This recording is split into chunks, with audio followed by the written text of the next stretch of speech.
Ladies and gentlemen, welcome back to the No Laying Up podcast. Solly here. Got my guy, TC. We are twinning money round, Rhoback style. If you're watching this on our podcast YouTube channel, hello, TC. Greetings, Solly. Konnichiwa. See, Neil Schuster is here. You guys We are got idiots. Hello, Neil. How are you? I'm good. You got different lighting. If you didn't say anything, I would have thought TC was tandem when you were gray, but you've outed yourselves as wearing the same pullover. Look, I wasn't going to change. This is my favorite Rhoback guy. Solly's trying to match his background there. The black and white background. It's gonna blend in at some point. 1940s Europe. We've got an action-packed show. We are going to be talking about Zurich. We are also going to be doing a bit we have been talking about all week. We are going to be comparing professional golfers to NFL quarterbacks and vice versa. I guess I don't know. I don't want to shoehorn that. TC is going to lead that part. Happy draft week. In honor of the draft. TC, draft, what the fuck are the Falcons doing? We'll save that for the ball It's knowers. so sick. I know this is ball a knowers. stick to golf, but I am incensed with the strategy coming out of the Falcons You front wanted office. me to Thank give a you. rundown of the show. I know, and you're this is right. what You're right. happens. You're right. This Here is we what go. happens. Then Guys, the ball knowers went 2 hours this morning. You'll get plenty of ball knowers. Okay, Solly, please continue. We have LIV Adelaide. We have Wilshire on the LPGA Tour, which is wrapping up as we speak. We got a little DP World Tour. We're going to talk PGA Tour equity. Bunch of questions. Rory potentially heading back to the board. Some glorious NBC takedowns this past week. We'll be talking a little Toro Sauce coming up. That's the run of show. Rory and Shane Lowry won the Zurich. Brendan Steele and Ripper GC won LIV Adelaide. Yuto Katsuragawa won the ISPS Honda in Japan. Solly, that was why I said konnichiwa. See. And then Tim Whiting, I assume he has closed it out by now. He was up by $1 billion on the Corn Ferry Tour for back-to-back. 30 under. 30 under. That's approaching an Amansky. Cody's.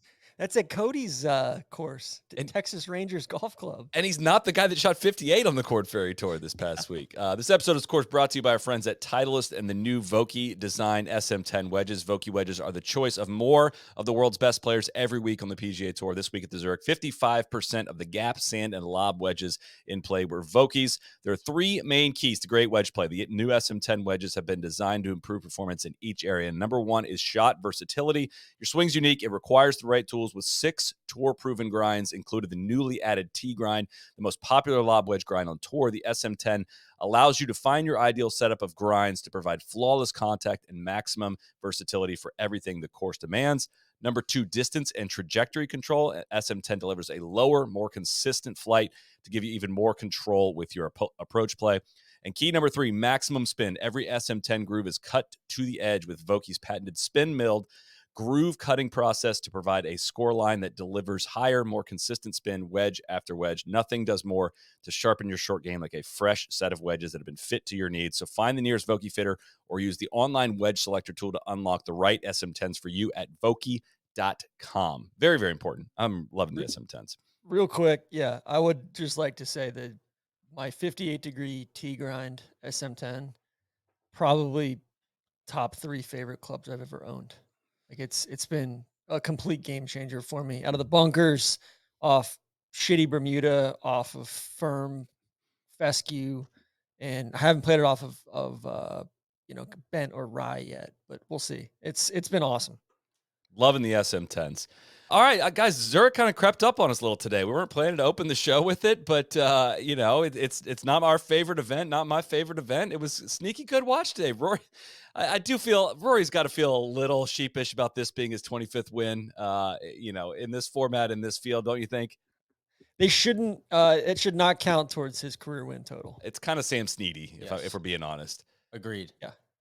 I think I've kind of consciously avoided this event for the last 3, 4, 5 years. It's just, I don't know. The course hasn't done it for me. It's felt like an afterthought. I'm kind of burned out after the Masters.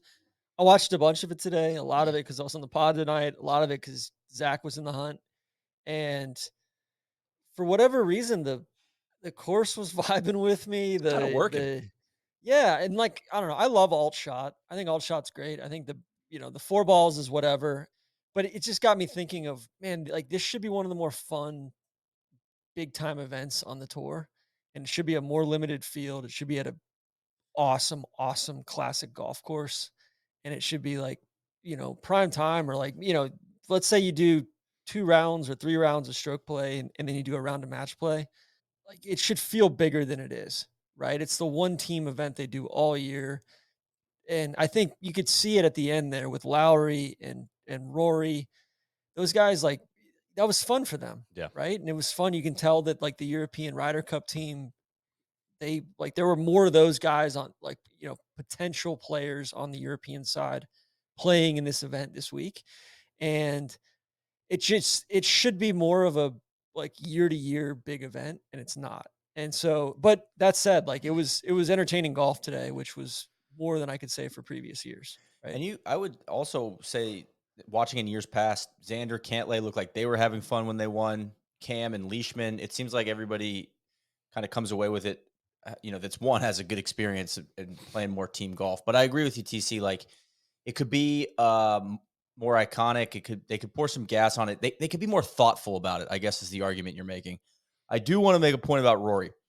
I agree it shouldn't count towards his career wins, but getting dubs in whatever format. I mean, you go to the rec center, you get a rec league basketball win. It makes you feel pretty good. Lauren Coughlin won the NIT. Came off of that, said it really helped her confidence, and she Monday qualified into an LPGA event. I'm happy to see Rory. That's positive juice for him, and it's kind of like, hey, did you have a hole in one on a short course? Cool, that's a hole in one. That's on a different list. There's an asterisk, but that's still a joyous occasion, and it should be celebrated as such. So, Did you win over Martin Trainer? yeah. Yes, I did. You did. Like, yeah. that's the thing. Like, sometimes it feels like this when Russ Cochran is playing in the field, or like it feels like a fucking mule giveaway sometimes. Or right? Zach Blair and Patrick, don't call me Lawrence Fishburne. Like, come on, man. What? Like, I never heard of that guy. It's unbelievable. I'm watching with my father-in-law. My wife said like a baby shower for a cousin. He's like, he's not a golfer. He's like, are you like Ryan Brem? Who is that, a real person? I'm like, yeah, I know. He's like, can we turn the NBA back on? I'm like, yeah, maybe when it's commercial, I'll flip it back over. Ryan Brem is an alpha. You might have to apologize for Ryan Brem. Your Ryan Brem takes TC. Ryan Brem's the exact guy that's like, there's too many fucking tour cards. Oh, this whole event. Ball speed imposter. Well, I looked up his data golf. I sent you guys a screenshot of his data golf like profile, and it's like the de-skilling the game argument. Like, his picture should be in the de-skilling, like the dictionary next to that. It's like he's gaining like 1.7 strokes on the field, like driving distance, and then everything else is just like minus strokes in every other part of his game. It's pretty sick. It felt a little cold-blooded from Rory and Shane, who have kind of all the status they'll probably ever need to, like, everybody else in contention was like the storyline was the 2-year exemption going to come with this one. I mean, we're kind of handing out here.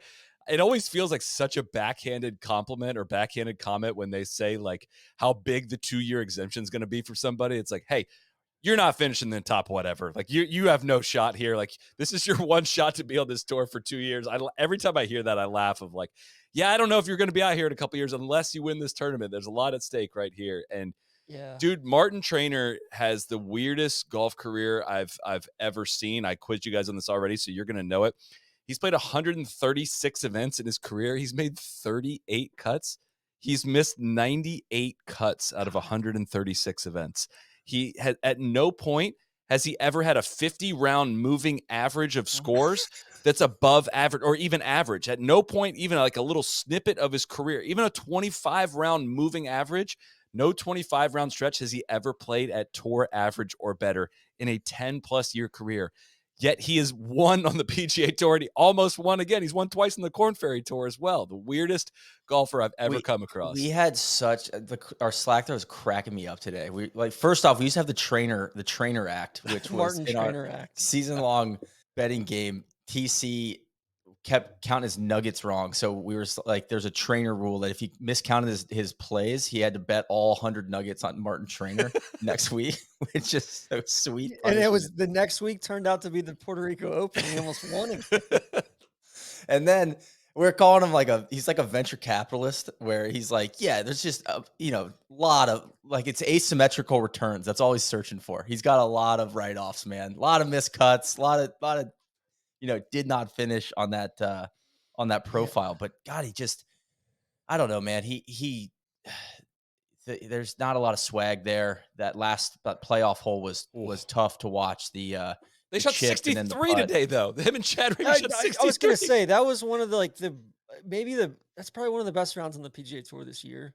Like 63 and alt shot with 2 bogeys. In They windy made conditions. 11 birdies. I mean, they were in the clubhouse All before shot. coverage started on CBS, though. So I think, the lights got That a makes it little bright. even more remarkable. Like it's crazy. Of course, he chunks the just completely lays God. sod over the chip. May need some SM10s, right?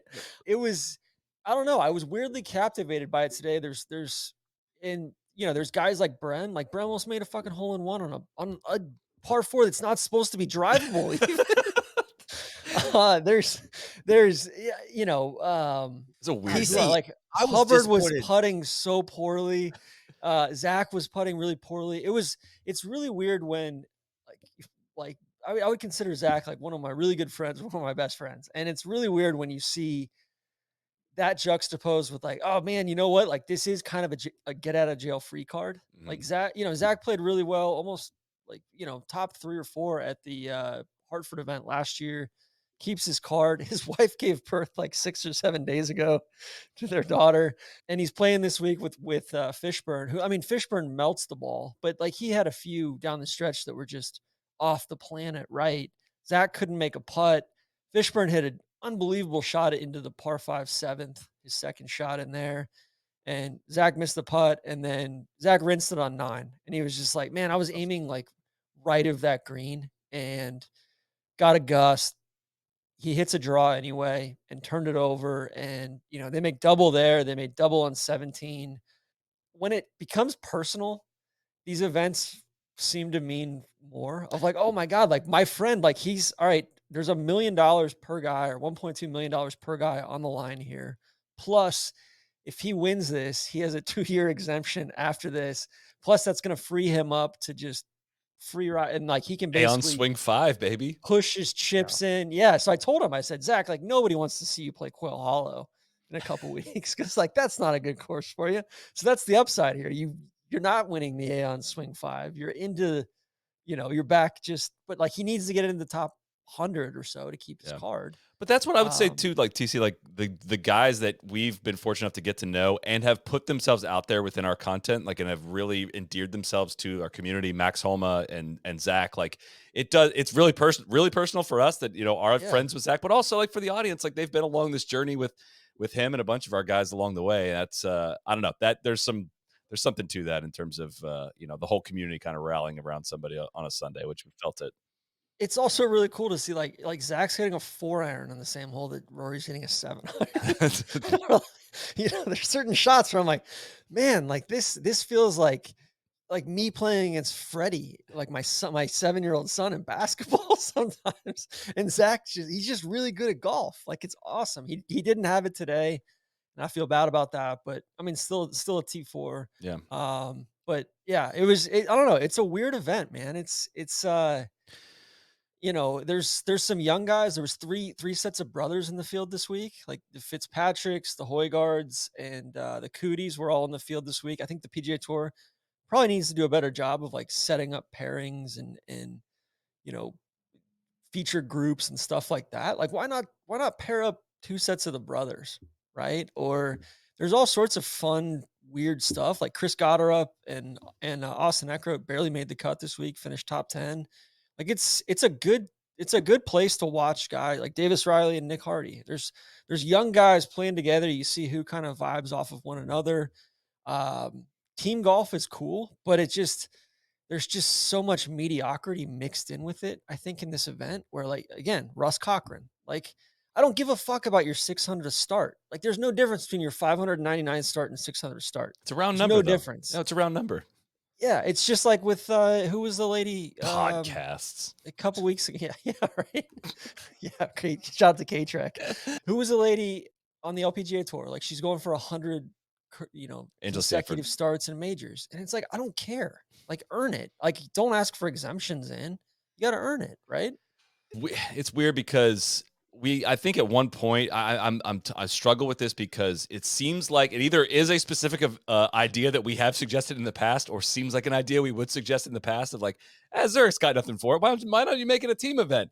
And then they do For it, and you're sure. like, well, no, not like that, not like that. And I don't have a great answer for this because like the teams don't really like make sense. Like you Yeah. just have Max Grazerman, and I don't even remember his partner, and you're just like, okay, I have no idea why, and you can't build the story up in this amount of time to like make this partnership makes. Yeah, you can't. Like it's just so random, right? Whereas you have like a Rory and like a Lowry thing, it's like, okay, well, I know you two from playing in the Ryder Cup, like that's fun, and like there is something to. I mean, I was stunned that Rory was playing this event. I mean, I 4 weeks in a row off the Masters, off a signature event, playing the week before the Masters, like just seemed like the worst idea. But it does seem like, I don't know, I'm reading probably too much into it, but just the road, the journey has been pretty lonely for him in terms of just like everyone on the LIV side obviously hating him, and a lot of tour guys hating him through it. Like, I felt like he just wanted to do something with a friend, like just like play a tournament with a friend and like have some Go fun. get good dinners and just have fun in New Orleans. Like just pro golf can be really lonely, and there's that aspect of like, yeah, this is probably a really fun event for them. But all your ideas about how to change it and all that, things just work the opposite way, right? It's not like the tour is like, how can we put a great team event together? It's like, no, Zurich is like, this tournament is saying we're going to do something to separate our event out. It's going to be at this course. It's going to be in this community. It's going to be to raise money for these organizations. And I give Zurich a bunch of credit. Like they've been, I think this was their 20th year sponsoring it. They came in like in 2004, which was a year before Katrina. Yeah. And, and they've stuck with it, and they've poured a bunch of money into the community and all that, and it's a good event. I applaud the tour for trying on that front, but I just think like, all right, like if this is the only team golf event on the entire schedule, that feels like a little bit of a waste, right? Especially as we're about to talk about LIV Adelaide, and, the best elements of that event are the team golf, right? And it feels like, all right, let's not, throw that out. Or, hey man, maybe if it's like different, if it's match play and you have a team, but you're playing singles or something like that. I don't know. I think there's something with like the European Ryder Cup team. They seem to use this as prep, right? Like, you had Bob McIntyre, Thomas Dietrich playing together. You had a few other guys play, obviously the Højgaards playing together. I was a little bit terrified to see Zalatoris and Theegala tying with Russ Cochran and country music sensation Eric Cole this week as well. Like, I would think like Zalatoris and Theegala would be a pretty good pairing. Yeah, it was kind of bizarre. pretty complimentary. Right? So yeah. Oh, NYJDK said, does the Zurich exist in the ideal future of golf? I wish that I think we're going to talk about LIV, and I like the team golf. I like team golf being a part of the highest level of golf more often. Both tours are missing on that concept in various ways. Like nobody's figured it out quite yet. Let me throw an idea back at you, Solly. How would you feel if they rotated this event in as a signature event next year? With what teams? If you had with teams, same format. So the it's problem, smaller field and like dudes. Do you feel like that would add? Do you think that would work? Yeah, but it's not like building to something, right? Like it's a 1 week team. Like you're not. It'd be different if there were 6 team events throughout the course of a year, and like who's going to take down Rory and Lowry would be a much different question than just like, all right, you two. It's just so hard to build that up. You're like, you don't remember who played year over year. It's one out of 52 weeks, and it's just that. I don't think I would feel that it'd be better than this, of course, but I don't know if I would burn a signature event just to do this, because it also comes down to television as well. It's hard. It's just hard to build up 2 storylines at like the double the storylines in terms of individuals and what it means for them. Whereas like usually what works best for Sunday golf on TV is like, it's this guy and this guy coming down to it. And like the drama builds a little bit better versus like when you're cutting between guys playing alt shot and you're not really able to remember who's on what team, it just kind of can lose a lot of context. But I think that helps with like, if you make it a bigger event and you make the teams a bigger thing of, if people are watching Thursday, Friday, Saturday, kind of turns into, like I know these 2 guys are playing together. Whereas for like most of us just tuned in, like I tuned in a little bit on Friday. I didn't watch much Saturday because I don't think the four ball's tough. Yeah, 4 ball is worth anything. I think on the flip side, like you could kind of make it feel like the member guest, where like it's like the PGA Tour member guest, to where like there's no FedEx Cup points up for grabs. We'll juice the purse even more, and It's like an you can exhibition, play. like that, You and can it's play steering with into that. whoever the fuck you want. So Yeah. it doesn't even have to be a PGA Tour member. It's kind of like Brooks playing with his brother, right? Of like play with whoever you want, whoever you think is going to help you win. So if you need to team up with, but like, each guy gets to basically bring a guest, because that's what I That's what I kind of what it struggle is, with a though. little bit. Yeah, that's what I struggle with a little bit Kinda though. is that. Like it's kind of this thing where guys are getting, a little bit of a bump that they're kind of drafting off of other guys. Like if you play the game right with the partnership, you can, like, I Ryan mean, Palmer Fishburne style. today, right? Like you could, I mean, Fishburne was going to get a fucking 2.5 year exemption on the PGA Tour. Like that. I mean, it feels a little bit chintzy or unequitable, especially when we consider like this is serious golf. This is, OWGR. Like, all right, like this doesn't really factor into the OWGR, obviously, but it does in a way because it would get these guys into Yeah. bigger and better events, right? I think to answer the question from NYJDK, it would be like the future of golf, I think, should have individual golf and team golf, right? And I think, so like, do I think this exists in that? No, because I think the team golf structure has to be some kind of continuous format and structure and not just kind of random who are you playing with this week. That'd be my opinion on it. So we're gonna turn it over here because we got a fun segment here, which again I didn't think we were gonna talk 20 minutes about Zurich this week because but it kind of snuck up on me. We've been playing We this say segment that every all week, week. Sally. We say I it know. literally every week. Sundays usually deliver like as much shit as we give the tour. We usually thought we were going to lead with Adelaide. we were For planning sure. to. We were until Rory came back and won. You guys know Rhoback, best fit, best feel. I know TC knows it because we are rocking the same exact Q-zip. It is spring. There's nothing better for the season than Rhoback. They've been pumping out new designs left and right, which we should try because we're stuck in the same grape. Q-zip. I'm wearing one of their athletic shirts right now. Oh, And I would love. recommend people check out their t-shirts. It's in Columbia blue. That's right. Wow. It's in my laundry right now. Beyond just golf, they got TC. bathing suits now. You can use these to go from a hot day on the course straight to the pool. The performance polos, moisture wicking, great stretch, collars crisp. You know all of this. They fit better than those old boxy polos. Simply put, the best designs paired with the best feeling polos. Performance hoodies, our favorite hoodies to wear. So soft. Wear them on the course or just in everyday life. And the Q-zips, again, I love the zippers, the little designs they have with the zippers, the different colors. They're just sharp looking, great for a night out on the town or on the golf course as well. They are the ideal secondary layer. If you haven't already, load up on some Rhoback for yourself and for others. Code NLU at Rhoback.com for generous 20% off your first order through the end of this week. That's RHOBACK.com, 20% off bottoms, Q-zips, hoodies, and more with code NLU. Spring golf is not the same without Rhoback. And before I turn it over to you, TC, we're going to welcome in another ball knower who wanted to be involved. He did not want to talk Zurich and did not want to talk LIV Adelaide, but he wants to talk about NFL quarterbacks as PGA Tour players or professional golfers, whatever you want to call it. Mr. Kevin Van Valkenburg, good evening, KVV. How are you? Sully, thank you for letting me put my hand up. If I'd have known that Rory was going to be singing "Don't Stop Believin'" at the end of the Zurich, I might have joined in. I don't know if you guys saw that clip. You on can't there, be a but, fair weather Zurich fan. You're either a Zurich fan or you're out. You got to be all in or not. But you know what? The QBs, stupid comparisons to NFL players. That is truly my first love. So thank you guys for welcoming me in. Take us away. KVV, first of all, glad to have you. Last thing on Rory too. I was glad to hear him say, "I'm playing my way into form. I'm not sitting on a range trying to pound balls and get ready for the PGA." He's trying to get a dub. A dub is a dub. I respect that. And he's like, I like playing golf right now. And there's something to be said for that. So no more golf swing nonsense. Yeah. Just play the golf. Guys, we love making comparisons between stuff. I think like NFL 98% of our friendship is built on doing dumb stuff like this. So we had to take it to the airwaves and bring it out. One of the first things we ever wrote on the website was we put together, like, it was called the NLU All Pigskin Team. Like basically PGA Tour players, which obviously now we will open this up to LIV as well, but PGA Tour players as an NFL team. I think that was like one of the original Ches, things of like, hey, Ches would be the perfect scout team guy. He'd be a gunner on the punt team. We had Phil at quarterback, Gary Woodland at running back. I think Jason Day was a safety. DJ was X receiver. A lot of good comparisons. You can go look that up. Yeah. So let's bring that back though. Come August or whatever. When it's training camp time, I want to reboot KVV, that.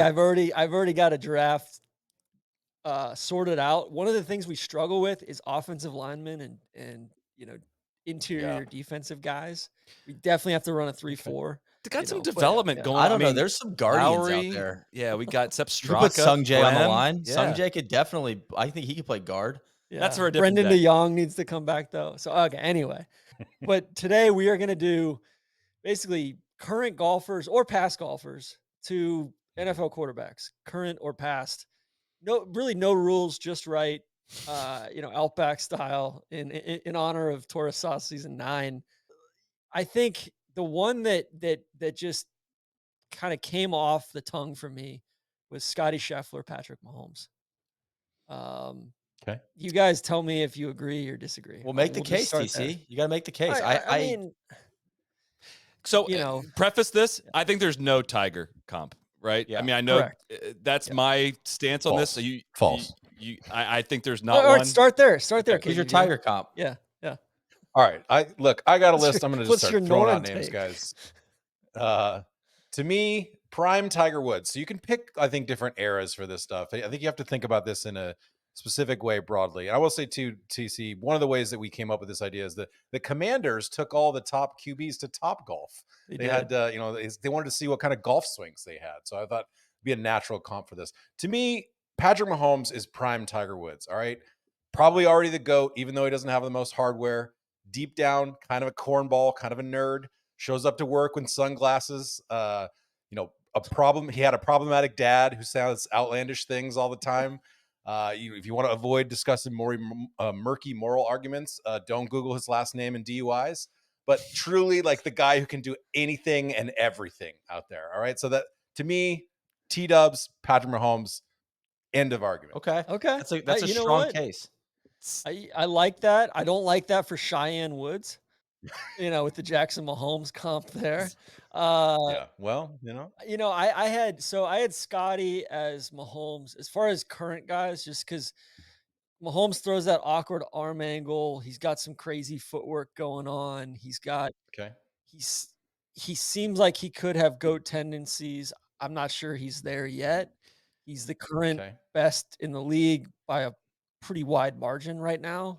This could get out of hand really quickly. I had Mahomes and Scotty too because of the unorthodox style and kind of the ability to get super hot and stay that way for whoa, now we're trending into historic territory, but not really knowing where this is going to go with other GOATs already named in the past. Yeah. Okay. Would you like to know where I put Scotty? Sure. I would love to. If someone is named, should you have to throw out your comp? Sure. For that? I like that. We're not going to be able to follow any rules on this. Let's just fire away. Go ahead. Who you got for Scotty? All right. I had Joe Montana as Scotty Scheffler. Kind of a ho-hum dude who didn't maybe pass the eye test as a young man, but went on a generational tear that left everyone dumbstruck while he shrugged his shoulders, hugged his wife. Exactly the kind of person who in the heat of the championship would look over in the crowd and be like, hey, that's John Candy. To me, that is like Scotty Scheffler to a T, just a sort of a good all-American boy. I disagree vehemently. I think that sells Scotty short. I think Scotty's just... Joe Montana was the GOAT before Tom Brady showed up. Joe Montana didn't put up fucking numbies, though. And he won some championships, but Joe Montana feels more like a Koepka or somebody else, whereas No, we'll get there. Scheffler just feels like his statistical dominance and his skill records levels and everything that he's setting. It feels like, I don't know, Joe Montana is back then, no one was throwing. You have to look. You to make the argument work. You have to slide Scotty into a different era. But no one was completing 65% of their passes back in the day. Like that was what made Joe Montana ridiculously good. KVV's introducing a fourth dimension to this argument. I wasn't going too deep into the history books. I'm going to throw one back at you. Let me reset things here. Okay, I'm going to go Ludwig CJ Stroud.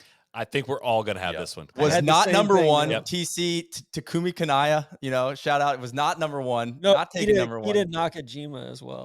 Excuse me. But the evidence, now you look back, the evidence of the talent is so obvious. You're like, oh my God, how did we not see this coming? So I think that was an obvious one. Just kind of a layup. Anyone disagree?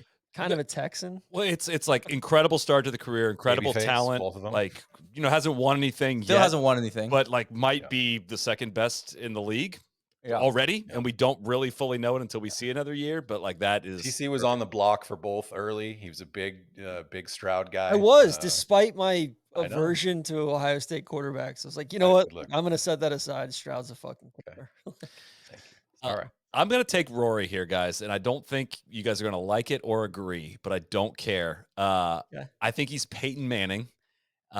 Just a numbie, just numbies on numbies on numbies on numbies. And so I'm equating like 2 Super Bowls. A Super Bowl is worth like 2 majors-ish in this, right? Okay. So for Peyton's career, I would not say like 2 Super Bowls was enough. Like he just was not the dominant person in the era in terms of winning Super Bowls, and just incredibly talented, but just left wanting just a little bit more. But it was so consistent every single year, always produced. I got to push back. I like the argument, but I don't think the style of play matches up. I have Rory as Aaron Rodgers. It was an easy comp for me. Undeniable and effortless talent that others covet, like the arm strength, the fluidity of the swing and the way they play. The game seems to come easy to them. But they lately they can't seem to stop talking. So that's why I have Phil for Aaron Rodgers. So maybe no, I got Phil for somebody else. Yeah, okay. No, might be detrimental to us, but like maybe we do less podcasts. Maybe we get out from the microphone and we try to finish the career strong. That's I think if Rory has a late career, like if he wins 2 more majors, so I get tripped up a little bit with majors and Super Bowls, right? Because I feel there's not that many quarterbacks who've won Super Bowls, which is crazy to think of too. Well, it's only give out 1 Super Bowl a year. They give out 4 majors a year. Exactly. So it's a little different. But I think with Rory, I said the same thing. Like talks too much. Hasn't won big stuff in a while. Is he more trouble than he's worth? I also said like Rory could be like Kurt Warner, right? Like Kurt Warner, very dominant. I don't know if he was bagging groceries though. He was maybe back in Hollywood, right? I don't know about that. Listen, anybody else have Peyton Manning as a comp? I did. Yes, I had him as Spieth. So you go first, and then I'll tell you my Peyton Manning comp. I had Spieth stand out in college, kind of like everybody kind of anointed him. Came into the league, played really well, early success. It always looks a little weird, to be honest. Peyton had that funky. He's always like throwing down. Like his release was always wobbly, but he got it done. He's a very cerebral player.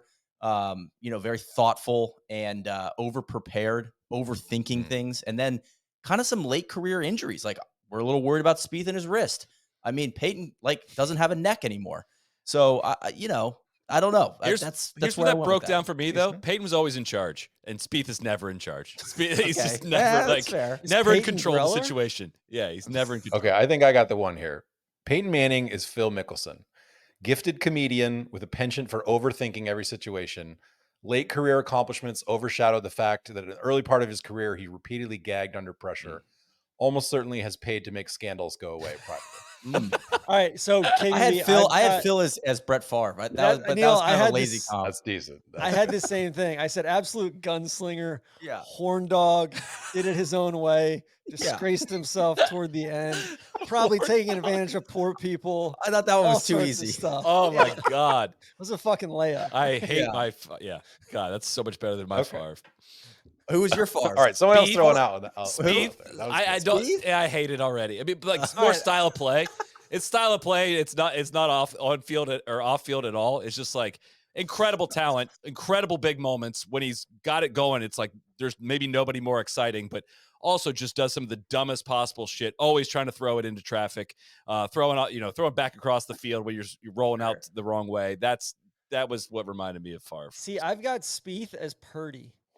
Unconventional, doesn't necessarily look good. We're not sure if he's good, but like somehow punches above his weight and gets it done, and like might be elite as fuck. All right, I have succeeded early Lamar. Too. Spieth is Lamar. Yes, has never had a normal day when he steps on the grass. Instead of making a normal throw or a normal par, will do shit like throw the ball and catch it to himself or purposely hit it off the roof of the clubhouse. Had tremendous success in his second professional season, then spent some time in the wilderness. Some people swear he's elite. Other people can't stomach the weekly throw ride. That's That's not really a bad good, argument. That's not a bad And he's argument fun. at all. Like you're going to tune in if Lamar or Speed I- runs. Kind of my Baltimore Lamar- ties too, right? With Under Armour with Spieth and Lamb Yeah. Lamb with the Ravens. Baltimore connection. My Yeah. Lamar was Sahith.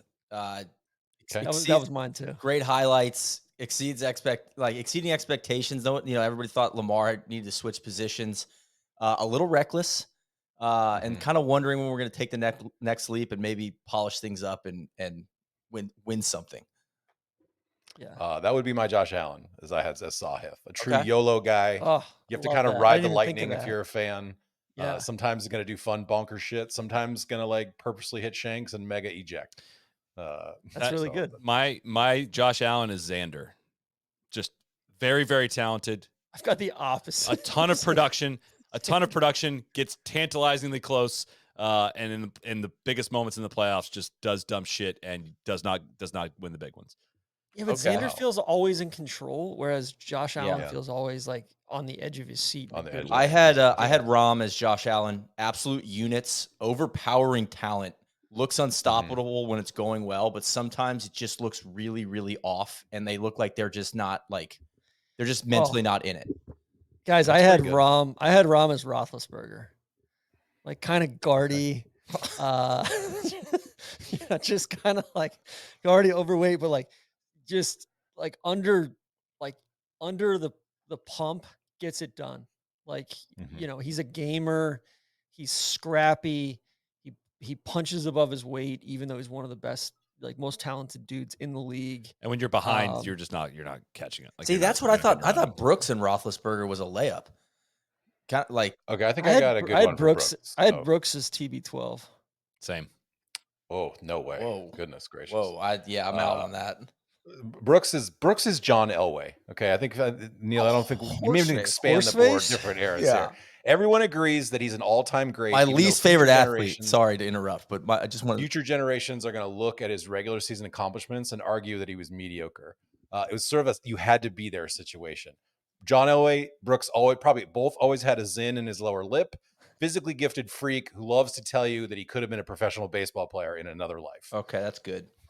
That's very good. I think I had this 3 Super Bowl losses for Elway. That's tough comp for Brooks. Brooks doesn't come up short. And Brooks, after he came up short in the U.S. Open, came up short in the Open Championship Masters. that year. Like Brooks has had his share 5 of scars. times. I mean, he has a losing record in Super Bowls for Elway. Like the major champ of the generation. I don't know can be a comp to a losing record in the Super Bowl. I mean, Elway won fucking 2 of them though, man. 2. Like, he did back to back. That's a lot of Super Bowls. So, like 2 Super Bowls is like 4 or 5 majors. Eli won 2 Super Bowls too. Well, we'll get to Eli. Yeah. Well, we can go there now.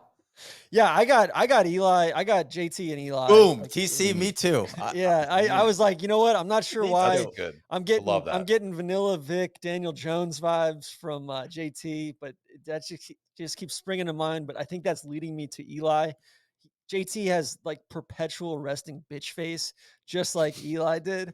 But also like Eli's got 2 titles. JT's got 2 majors, right? Yeah. I think Eli's probably a hell of a lot cooler off the course and just generally speaking than JT though. So I had Eli as Morikawa. Okay. He has like 2 sneaky championships, but kind of like asterisky a little bit, like fluky David Tyree helmet catch, COVID PGA championship, regular season. Like Eli's just not rolling off the tongue. Like, gosh, you're kind of overachieving on the biggest stages a little bit. Like we don't see week to week Morikawa like putting up numbies and being the good week to week player. That was the comp for me. All right, I got one I feel strongly about. I think Tom Brady is Jack Nicklaus. So good for so long. It's honestly a little bit annoying. Understood that you didn't have to do flashy YOLO shit to win. Other people would fold under pressure while you chipped away at their souls. Friends with former President Trump. Both of them have almost certainly lost a ton of money in various get-rich-quick schemes. Crypto. Also have the most hardware. Yeah. You can say whatever you want about dudes being more talented, should be the GOAT, whatever, but they're the ones who have the rings to back it up. I've got no argument with that. With Brady, it could be something where like people didn't know whether he could succeed without Belichick. We don't know whether Jack can succeed without Barbara. Yeah, that's true. All right, I want to throw one at you. I got Adam Scott is Matt Ryan. Ooh. Prototype of the profession, longevity, probably certain to be successful after the game. I feel like both of them seem like pretty well-rounded individuals. Hard not to think that they didn't fulfill their potential.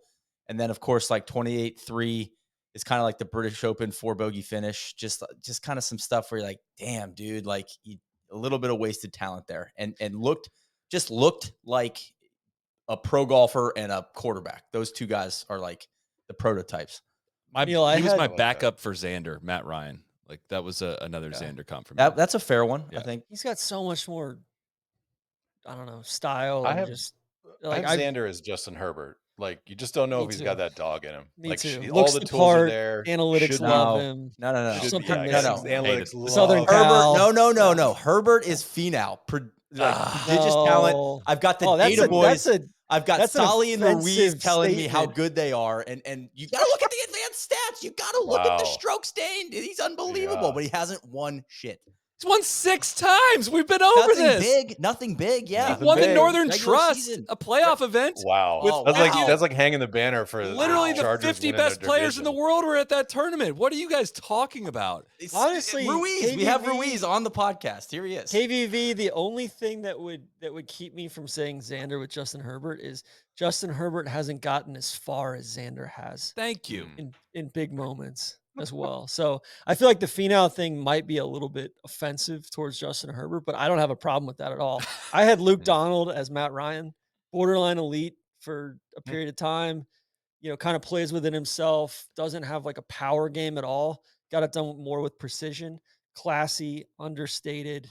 He's going to, he's going to be a gentleman of the game for a long time. I've got your Herbert. It's right in front of us. It's Cameron Young. I can see that. Yeah. I mean, don't say phenol. He's won 6 times. Cameron Young's won 0. Like, he profiles out really well, drives it great. We're talking about majors with these other guys. Like, oh, he hasn't won enough majors. Cameron Young hasn't fucking won. Neither is Herbert. Solly's side of the Northern Trust in this. It was a playoff event. He won a playoff event. I think my comp stance, just because it got Solly so fired up. I think I'm on the right track. All right, I want to throw. I got one I want to throw at you. The blow pig. Jalen Hurts. Okay. I had the same thing, Neil. Success didn't come immediately at any level. Kind of been, struggled, like can't figure it out mentally a little bit. You can't argue with the current results, but it also doesn't look great.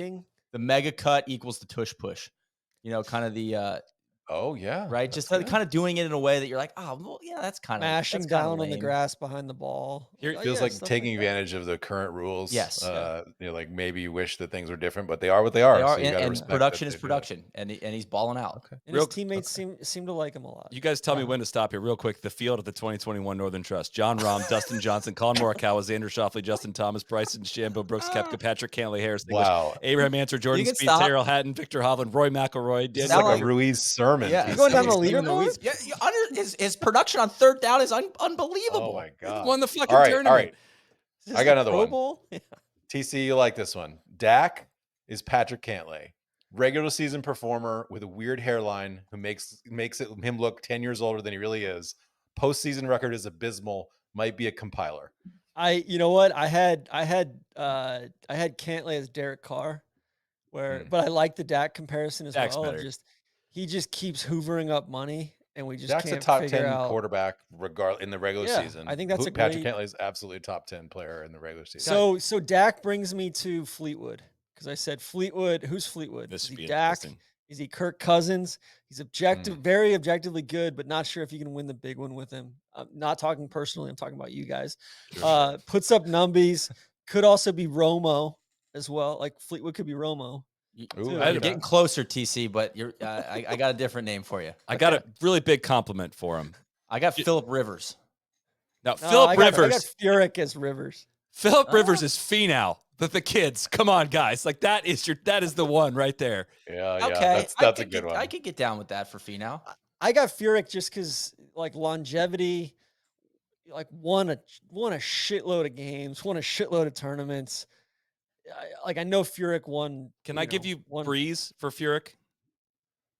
Yeah, that makes sense. Yeah, all right, that makes sense. Won a Super Bowl, won a major, ton of success, ton of yards, always really good, but always should have got body type, more, not necessarily. I had Breeze for Zach Johnson, just like you know what, like punched above his weight, kind of a weenie, like gets on camera and everybody fucking hates him. Like, Okay. Yeah, Fleetwood that's a good one. Romo, I'm kind of coming around on. I had Jim Kelly, which I think is a strong compliment there, but 0-4 in Super Bowls. got to a lot of them though. Got to a lot. gotta- Got really Super close. Bowls. Me too. You- All right, I think I got a listen, good one guys, for Fleetwood's only 33 years old. Okay, Just like JC. Hey, whole career in front of him. I think I got a good one for Kirk Cousins. Kirk Cousins is an amalgamation of Corey Connors, Nick Taylor, and Adam Hadwin. All nice guys, inoffensive in every way. I hope you get paid a ton. I'm not sure you're ever going to be a superstar, but I admire your grind, your politeness, your Canadian-esque work ethic. You just feel very Canadian to me. You like that, KVV? Yeah. You like that? You like that? I do like that. I had him as Horschel. Kirk Cousins as Horschel. Maybe talks a little bit more, like runs his mouth outruns his brain A sometimes. little bit. You got to respect his game. But you got to respect his game. Yeah, kind of worked his way into like respect and had to do it over a long period of time. I'm upset this name hasn't come up yet. Who is the Bryson comp? I struggle with with Bryson. that. I had failed on that. what did I have for Bryson? I've I had got- Justin Fields, high level, unique talent, can't seem Nah. to stay healthy and find the right fit. I think I had Russell Wilson. Mr. Worldwide. Oh, Just says So- the dumbest shit. Like it Yeah. behaves Mr. like Unlimited. a total dweeb. Has won a Super Bowl. Has won a That's true. major. Like, but just a total goober. Like this was one of the Oh, easier ones. I've got Mr. Unlimited. Gary Player. Undersized. Never fucking shuts up. Loves flying. Complete, True. complete, That's true. just cornball, goober, ultra successful in business. Mr. Unlimited.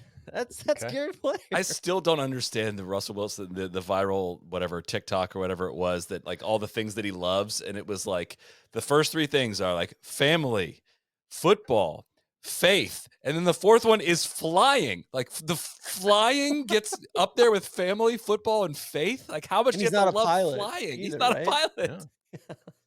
Yeah. All right, I've got a historical one.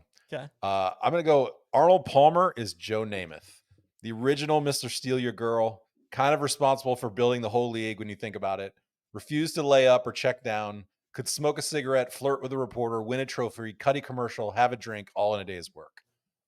Do you like that or do you like Johnny Unitas? Because that felt I think that Joe was like a little bit more cool, whereas Arnie was cool. I think Johnny Unitas was not particularly like cool. He was just like emblematic of like hardworking. You could say like Johnny Unitas is more of a Ben Hogan type. Just didn't run his mouth, just put the work in, the grind. Whereas Joe Namath was like, hey, I'm gonna like put on a fur coat, I'm gonna flirt with your girl's hair, and I'm gonna be the whole reason that this league exists. I just feel like Arnie was a lot better than Joe Namath too. That's right. Yeah. Well, I mean, look, Right. again, that's a comp of like there was only so many Super Bowls that were given out back then. Like, you know, Arnie probably should have won more though. Arnie only won 6 majors, right? 7 majors. So Yeah. the idea that like Joe, if Namath had won a second Super Bowl, but just kind of what they represented for the league. I didn't think this one through very much, but for I had Patrick Reed as Joe Namath just for the we'll win, I guarantee it, and the top 5 call and winning one major. That was very dumb. But All right, guys. we're I getting near got- the end here. You got to pick your remaining best ones. All right, I think I'll guide us kind of to the end here because I think there's still some strong comps to be had. Cam Smith. I have Cam Smith and Joe Burrow. I had that as well, TC. I think they're very. I think Cam Similar is aesthetic. greater than the sum of his parts. I think I believe in him wholeheartedly.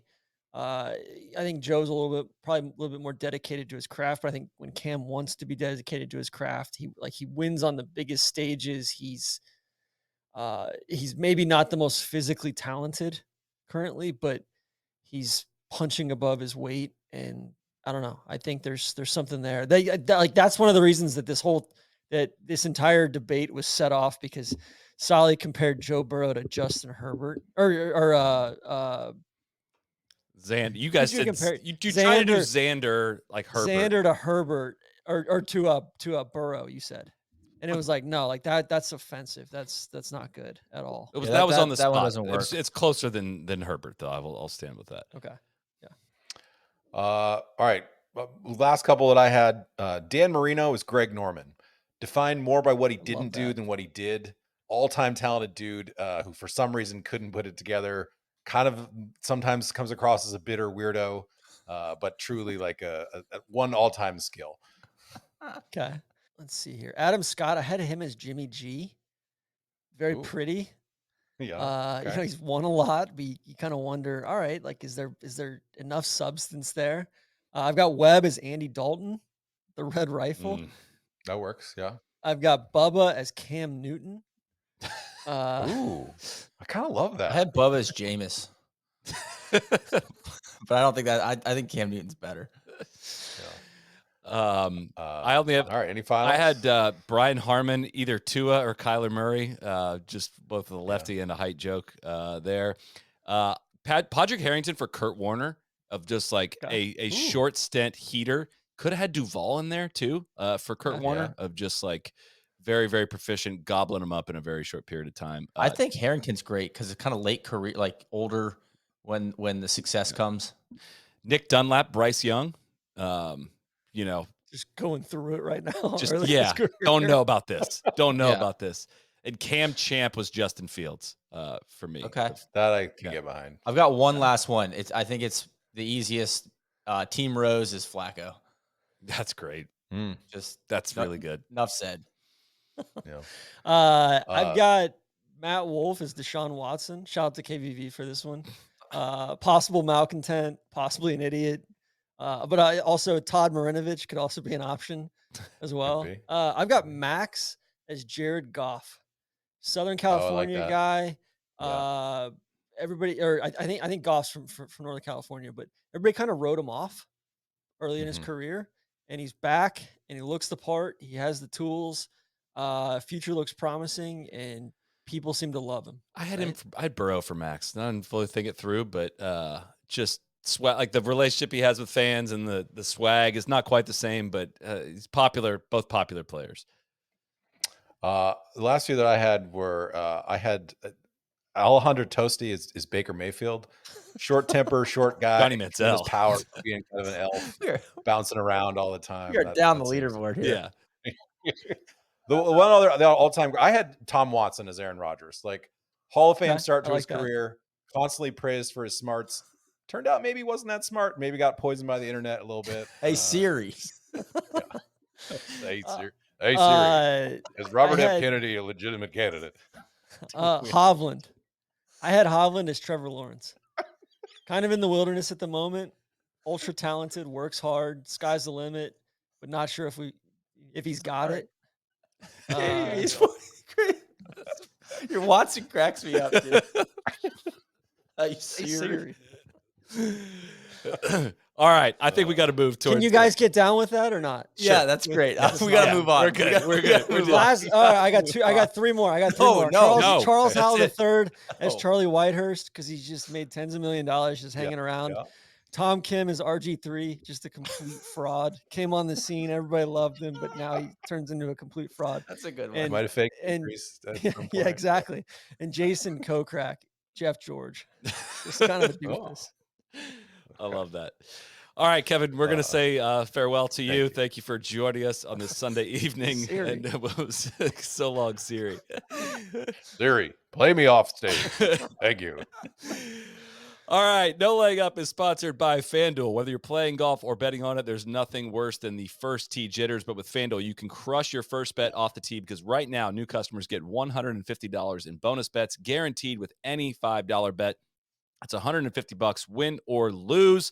Go for the green all PGA Tour season long with bets like longest drive, closest to pin, outright winners, and more. Love the live lines they have up going through a Sunday. I always love following those as the day goes along. Go to FanDuel.com/NLU. Hit your first bet right down the middle of the fairway with FanDuel, America's #1 sportsbook. FanDuel, official betting operator of the PGA Tour. Disclaimer's much shorter this time around, I must say. Must be 21 or older or 18 and older in D.C. and present in select states. Gambling problem? Call 1-800-GAMBLER or visit rg-help.com. First online real money wager only. $10 first deposit required. Bonus issued as non-withdrawable bonus bets that expire 7 days after receipt. Restrictions apply. See terms at sportsbook.fanduel.com. All righty. Off to Adelaide, not only for Tourist Sauce episode 2, which you can find on our YouTube channel, but this was also LIV Golf Adelaide. Brendan Steele won the individual portion, and the Ripper GC won this one in a playoff. Guys, we are going to start positive. What did you like, or were there things to like about LIV Adelaide for you? Neil, I'm going to throw it to you first. I like mean this sincerely. I'm very happy for the nation of Australia. The event looked like a ton of fun to be there in person, and it's cool to see the Australian golf community fired up about it and having a good time. And I'm legitimately happy for Cam and the Rippers. I think if you're Cam Smith, this is kind of like a massive success. You went way out on a limb. You got paid for it, obviously. He and Leash, and they wanted to bring high level golf to Australia. And I think if you ask them, they've succeeded in doing that. And then they win their home country event. So I would say those would be the positives. TC? Let's see. First of all, it was a complete coincidence that our Adelaide episode came out this week or last week. It was that was not intended, but kind of a happy accident. I think the Grange, they need a better setup. They need it's not like, all right, if you want this to be your LIV major, you need a more demanding golf course. It felt like a Corn Ferry Tour event as far as the setup and as far as the agronomy and all that stuff. Obviously, this was the positive section here, TC. No, it is. Well, I'm always the one that's positive about LIV, so I'm just gonna, I'm gonna take it head on here, right? I hate seeing Brendan Steele win. That sucks. Stinger, like I can't help but like just completely respect those guys, like Oosthuizen, Schwartzel, Dean Burmester, like they hoover up so much money. It's crazy. Your guy Andy Ogletree won like $900,000 this week. Nuts. Let me see here. All right. He's emptying the notebook. Evolution year 1 versus year 2. I thought that was interesting to follow. Like 47 under won last year for the teams. They made it a little bit more difficult, but it was crazy to see the Aces. The Aces won last year. They finished dead fucking last this year. What was the final? So 47 under for the teams. It was last year was 47 under. This year was 53 under this year. For the well, but teams. they're counting more scores this year in the final round, right? So yeah, all 4 scores count. Let's see. I do want to shout out the Cleeks came in dead last year behind the Majestics and the Ironheads. The Ironheads had a great first 2 days. They fell off the pace drastically on Sunday, whereas the Cleeks 20 under on Sunday. They played awesome. They finished 7th. Majestics finished 13th, 19 shots behind the 12th place team. They were dead last by 19 shots. Bad side of the draw, though. I just want to add, like they've had more resources to work with. You got Stenson, Poulter, Westwood. Those guys are almost getting beat by Anthony Kim, who went on like a 15-year coke bender allegedly. And it, it's like, guys, like have some fucking pride. Like, and that's not a slight on Anthony Kim. That's like, hey man, like Anthony Kim's not playing poorly. Like these guys are playing awful. If Anthony Kim's coming back and almost beating these guys, he had a poor Sunday. But yeah, I don't know. I think where I net out a little bit on Adelaide is I think Australia's starved for great sports. I think they're starved for great golf. I think this is more of a reflection on Australia and Adelaide in particular. I think it's a great city. I think people just like they want world-class sporting events there. And I think there's some sort of controversy around how much the local government or the state government of South Australia paid to host LIV. But I would say, like, you know what, your citizens seem to enjoy it. They've seemed to really like it, but it speaks more to the strength of golf in Australia and what we've been saying for a long time of like, hey, there's no reason for the PGA Tour other than just sponsorship dollars and like guys not wanting to travel down there. There's no reason for the PGA Tour to give Australia the stiff arm and the stink eye and shit on them as much as they do. Because I think like they two do pretty need big reasons. Like that is the reason, though. You can't. Yeah, but that's what I'm saying. Of like, all right, like you know what? If PIF wants to be a part of the worldwide golf thing, all right, cool. Then like net everybody up to where we don't need a great sponsor. I don't need a massive sponsor to take it to Australia. Like I think that's if PIF wants to be involved in things, You get the best players down to Australia for the Australian Open or the Australian PGA and all that. Like, that's a win. I feel strongly that Australia should be one of the, venues for world-class golf throughout the professional golf slate. I think we all agree Yeah. on that. I think it is, Totally.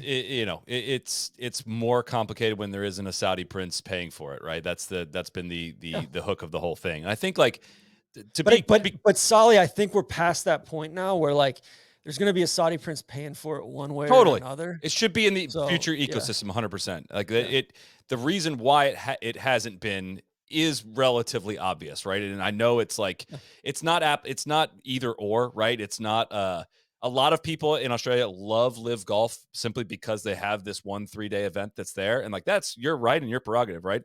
We may have a different perspective. I have a different perspective on it as an American golf fan. Like, do I think that it was worth upsetting the apple cart on the whole system just for this one event down there, very far away from my home? I don't, but if you have a different perspective, that's very much fine.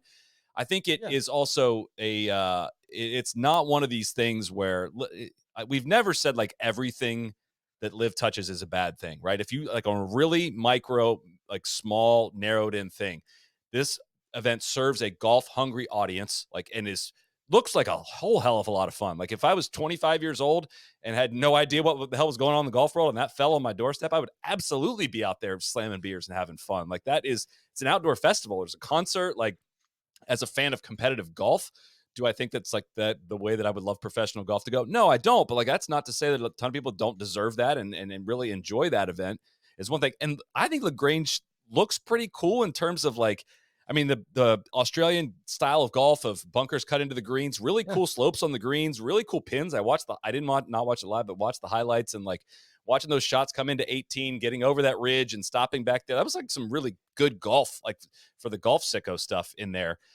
The atmosphere is legitimately fantastic. It's different. They're straight up like yelling in guys' backswings for Stinger GC in the playoff, like because they're playing against the hometown Aussies. I'd never seen that before with water bottles. But like no, legitimately, like I think it was Burmester was like chipping into 18, and like somebody yelled when he took the club back, like it's as loud as possible. And like when it went the bunker, they cheered. It's like, oh, that's very different. Again, like that's not who we are as Ripper GC though. Like, that's not what we're about. Like that was not. I don't know if that was best fans in golf necessarily on display there, but it's like a totally different like thing. And again, do I think this is worth everything that's gone on? Of course not. Like absolutely not. But that's not to say like this event is at least putting something on the table. Many of the LIV events are not. They're not adding something to the golf ecosystem. Like this event could almost stand on its own in terms of like you don't need to have the other 13 events to like how do I say this makes sense? Like I know what you're trying to say. I am getting a little tired of LIV being like taking the game global. Like they're like mashing the whole world together like it's always going to be like it is in Australia. And it's like no, that's the unique successful market, but like if you're going to go to Hong Kong, it's not going to look like that. Can I play something for you, Neil? Because this was like, again, they try to sell you on so many different things that they are, and like if it was this would be a totally different conversation. But literally, like Phil was on Pat McAfee in January and explained this, and this was like alarm bells to me of like, holy shit, you guys are claiming to be this fan-friendly thing, and then you go and say something like this about what your model is. Like, I'll play the audio if this is from Pat McAfee on January 10th, Phil's interview. When we have the ability to control the product, meaning LIV knows what they are selling and you know what you're buying as a sponsor, we are now integrating golf on a global scale, and we're going to different countries and utilizing tourism budgets to get us there. So the reason we're going to Hong Kong is they are paying an exorbitant amount of money to bring professional golf at the highest level there. And they're using the tourism budget to do that. We were not supposed to go back to Singapore this year. And then the tourism board at Singapore gets involved. And I'm talking tens of millions, not just $1 million or $2 million. Literally, he says it, the quiet part out loud. Like, what is it about the fans? This is about what tourism boards are willing to pay us to come there. So you go from this super fan-friendly event to next week at Sentosa, there's going to be no one out there again, just like there was last time. They weren't going to do it until they came up with all the money. So again, if this was like representative of what LIV Golf is and was going to be, this would be a different, the whole thing would be a different conversation, but this is an outlier on their schedule. I just get angry when I talk about this because I look at like the Australian PGA or the Australian Open. I'm like, you could fucking turn those events into a scene like this and into like, all right, like we're sitting here yelling about how golf starved Australia is. And those events are some of the most prestigious in all of all of golf and the history of golf. And like, why can't we make those events feel big like this and have, and like, that's where it's like, all right, listen, if we're not going to have the biggest money sponsors or whatever, if we have to top it up with FedEx money or with, Comcast business top 10 money or with DP World money or whatever, do that, right? Because it's the health of the game worldwide, and you create more of a global product and more of a global tour. Like, I don't think what Phil's saying is necessarily wrong. Of like, same thing the PGL guys were saying of, hey, like, a lot of these companies want to sponsor stuff out of their global marketing budget. They don't want to sponsor stuff out of their North American marketing budget or their European. They like, everything's tight, and that's why they spend money on soccer or Formula One, for instance. And golf's much more regionalized. And so I think there's this sense though of, it just feels like, and really, like, the PGA Tour does the same thing with tourism dollars, like the Bermuda, championship, or Myrtle Beach the Classic. Punta Cana or the Myrtle Beach Classic. And it's on a smaller scale. And I'm not saying you be shouldn't be fair. like Yeah, getting yeah. money from tourism boards. It's just like you can't like act like LIV is this thing, which is Adelaide, which is an incredible in-person fan experience, incredible atmosphere, something that is unique in golf. Like the PGA Tour, Yeah. I mean, it has waste management, which is totally different, but like that was a unique, interesting environment. And then you go backwards the very next week is where I'm at of like, dude, you're kind of just building the plane while flying it, which is, yeah, we don't have to do the whole thing of like, yeah, you But should also, have like, Leroy Jenkins. it feels like Coachella more than it feels like a golf course, or Totally. like a golf tournament too. Of like, Lucas Herbert's caddy got hit in the head with a fucking water bottle this week too. And it's like, all right, like, what are we doing there? Right. So I think there's, it's tough to strike that balance. Right. And I think, it doesn't feel like they're like, all right, Bryson's backstopping like a motherfucker. Pat Perez is hitting it. Yeah, like, it's, it's not serious until the end, and then, and then the team, like, and like the individual stuff doesn't seem to mean anything whatsoever other than these guys playing for dollars. And the team stuff most weeks doesn't seem to mean anything except for this week when you have like a hometown team winning. And like, props to the Australian guys, like Matt Jones, Leishman, Cam Smith, Lucas Herbert. They were minus 14, minus 13, minus 12, minus 13. When all four scores count, especially on Sunday, like that's a big deal. They played really, really well. And I think there's something to be said for that. Like, the team stuff at its best works. Same thing we were saying earlier with like the Zurich. Well, I would right? let me I agree with you. I just think in both cases, it's still missing a lot. There's Yeah, something there with totally. the team stuff, but it's missing a lot. I started off with like the good, and I sincerely mean, like, I'm happy for the Australian team, and I'm, look like a really fun in-person event. It remains a very schizophrenic thing for me to watch on TV that I like lose interest in very quickly. I find the TV product to be very poor, and I guess I'm really frustrated, and it's hard for me not to roll my eyes when they start talking about how this is we should turn this into a major, and like just the pomp and circumstance, just the faux juice that they're trying to, just like baptize me in. I'm like, I just makes me want to unsubscribe. And I wish they would do themselves a favor and just go about their business a little bit instead of telling me how much they're changing the world. Show me, don't tell me. Yeah, a little bit, man. Like, if you want me to take it serious, like, allow me to like take it serious without telling me how I should take it so serious. It's just very frustrating as a viewer for me. And that's where maybe. Do you see Norman's Yeah. quotes afterwards? He said, this is from Golf Digest Australia, that he feels sorry for those who doubted LIV and says the people have spoken in regards to LIV being a success in Adelaide. Vindication is not the right word. It's the ignorance of others who simply didn't understand what we were trying to do. I actually feel sorry for them because they now see the true value of LIV golf and want to be a part of it. Again, I would love to like go back, and I think like one of the positive things I said about LIV from the very start was like, oh, I'm glad, like, this means more professional golf in Australia. I'm kind of disappointed they're not having more events in Australia. do like 4 of right? them. Like, it's like, why don't you have one in Adelaide and one in Brisbane, right? Or one over in Perth or something like that. Like, there's at least 2, especially if, like Phil's kind of full of shit when he talks about the tourism budget stuff. It's like, no, like, the tourism budgets aren't floating the $25 million purse week to week, and all these Like it's not a serious business here, right? that's where I struggle a little bit. So like, but that's my issue with it a little bit is like if that's the deal, then shoot your shot. Or Go to you'd say, like like, take what find you better learned venues. take what you Go learned to in the go to first 2 years underserved markets. and say, like, "Oh," like, Yeah. and then make some changes to it in year 2 and like, "Oh, Australia was really popular. Why don't we do 4 events there instead of going to Sentosa?"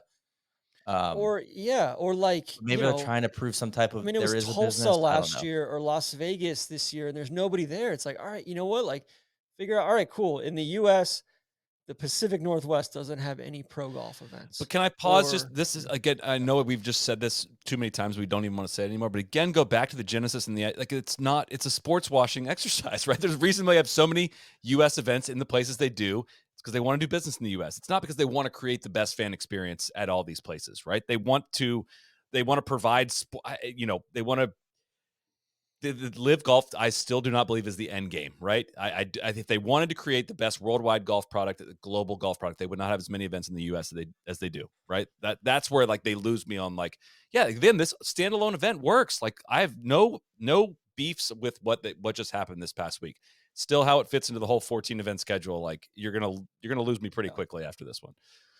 it's funny that like they're bitching about world golf ranking points. It's like, all right, like the Zurich doesn't get OWGR points, you know.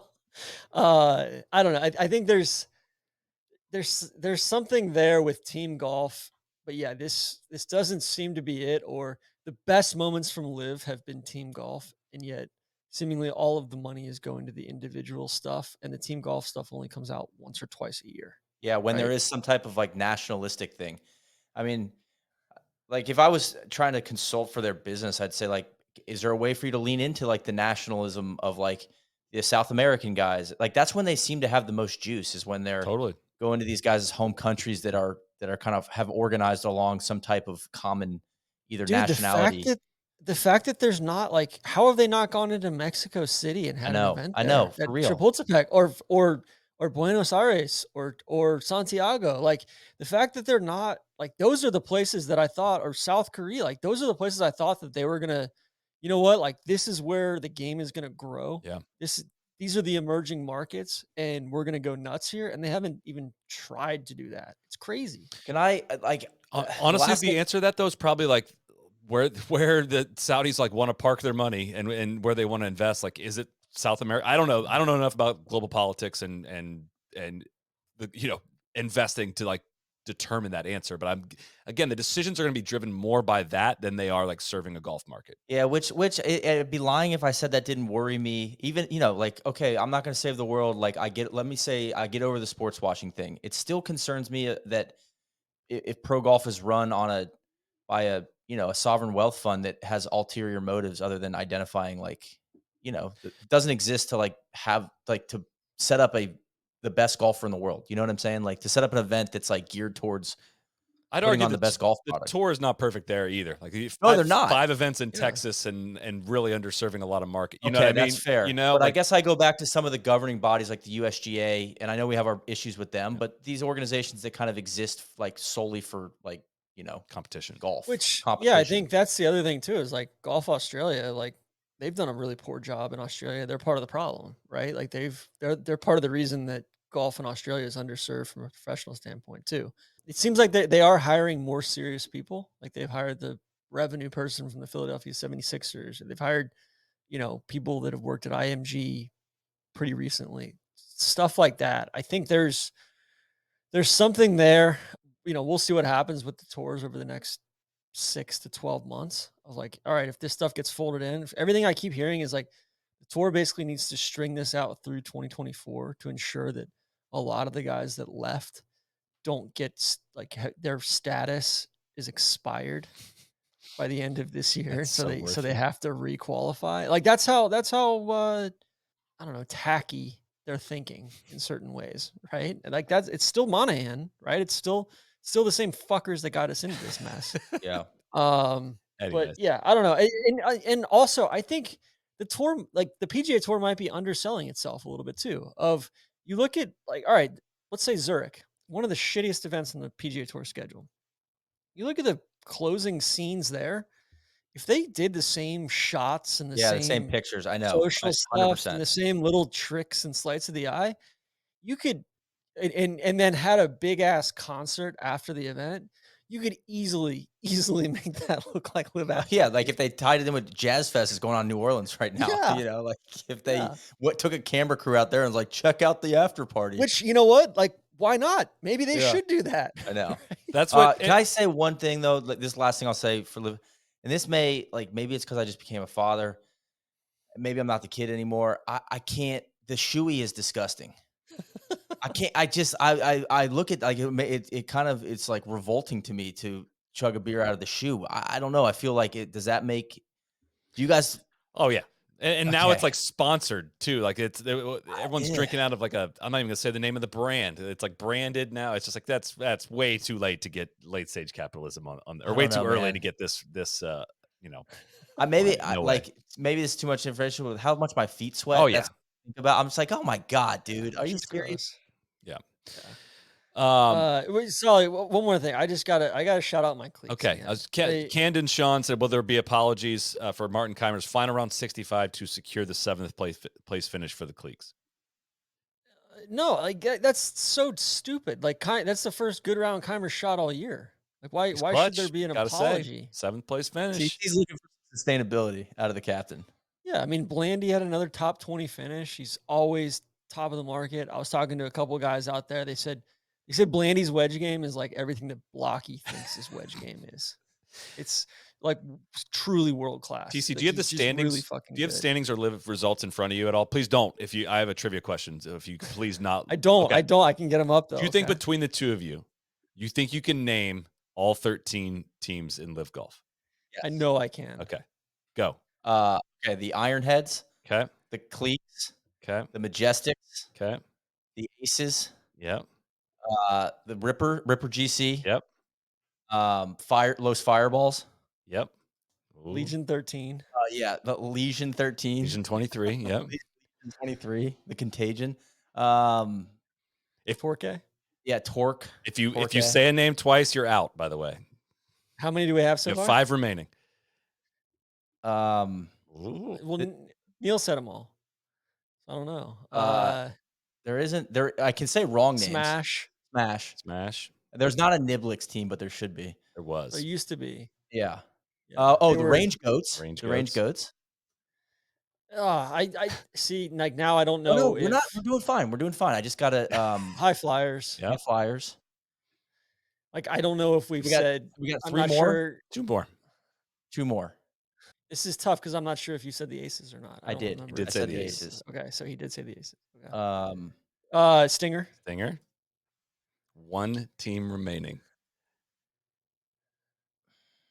Punch used to be a team, but they're no longer a team. It is basketball. The names are so dumb.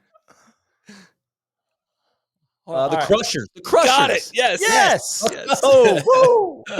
Good stuff. Good stuff. I don't think I could have done it. The Crushers. What's up next for Liv? Bryson's What do they have logo- up next? Bryson's Sentosa. That's logo at Augusta was just cracking me up, man. So they go Sentosa into what I'm sure They they go to have Houston. off. They have a month off. Then they go to Houston. The PGA's in between. Then they go to Houston. Okay, so they go to Houston in June, And beginning of June, And then U.S. which will Open. be super pleasant. then Nashville. Nashville. Okay, so U.S. Open and then Nashville. So they're playing 3 weeks in a row with U.S. Open in the middle. Yeah. And then Andalusia. And then UK. Then Greenbrier. And then Okay. I guess they don't have the Merido event on the calendar yet, officially on the schedule, but they're going there at some point this fall. Is that the team finale? I don't know. We can tackle that in a future episode. On to the LPGA. It has wrapped since we have started. Hannah Green, horse for course, has Looking won. like a Treadstone operative. She just wins balling the out. JM Eagle LA Championship presented by Plaspro. Really tough name for a great event at a great golf course at Wilshire. She shot a final round 66 to win by 3 over Maya Stark. Heiren Yu, Jin Young Ko, Jin Yi Him finished 3rd and then tied for 4th, the remaining 2 names. So Jenny M had what 63? I think the tournament record on Saturday. at Wilshire. Yeah, Wilshire looks awesome. It's I've never great. played there. I'm dying to get there. Looks like kind of the best elements of LA. and Great a small bunkers. package. Those little small bunkers are greenside, and Yeah. those little hollows and stuff create all these really intricate bunker shots. And finishing par 3 is so good. Like that tournament always has come down to that in the past, and was really good in the playoff last year. And she won by 3 this year. It was softer this year, but no surprise the Australians do well there. Grace Kim was in the final group. She didn't play well today, but Hannah Green, back to back there. That's strong. Good to see Maya playing well as well. Back to back runner she's- ups, back to back yeah. weeks. She was runner up at the Chevron last week, and just always good to have a little West Coast vibes on in the evening this time of year. Yeah. So, Esther Hensellet's playing. She didn't have a good finish today, but T8 still. She's playing very good golf and is going to qualify for that Solheim Cup team. What's Get a her story, German on that TC? team.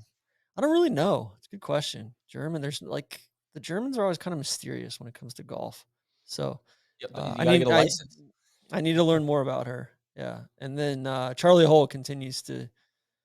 I was receiving reports on the ground that she had ripped 4 heaters before she got to the 6th tee. are they real heaters or is it Yesterday. a vape pen No, I think real Oh, wow. heaters yesterday. Yeah, and I know she's got the vape rig as well. or life but- insurance premiums must be enormous? Can you tell that story? No.